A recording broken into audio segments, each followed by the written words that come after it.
Y'all, this is part 5 of my series on losing my career and rebuilding it. It's not going to be too many more parts, I promise.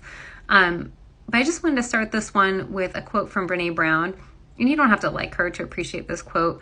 But she basically said, I'm paraphrasing, that one day you will tell the story of how you overcame and it will become someone else's survival guide. And that's why I'm sharing all these things. It's really not pleasant, actually, to talk about all the mistakes and failures. But if I had known when I was going through this that other people had gone through the same thing, it would have made a world of difference. So I'm hoping that these reach the right people who need to hear these messages.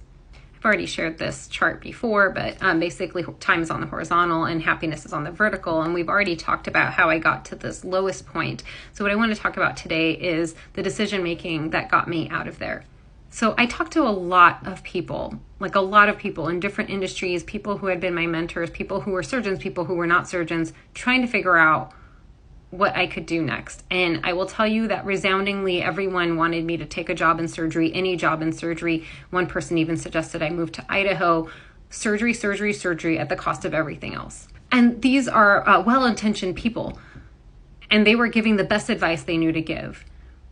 But all of that taught me that I'm the only person who knows what is right for me. And you are the only person who knows what is right for you. Even if you're surrounded by well-intentioned people, they can't know what's in your head and your heart.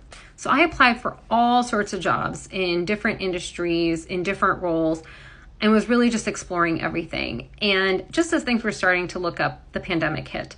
And anyone who was seeking a job around that time knows that all the opportunities evaporated. And so a few months after the pandemic hit, I actually was unemployed. So an MD, PhD from Stanford and unemployed.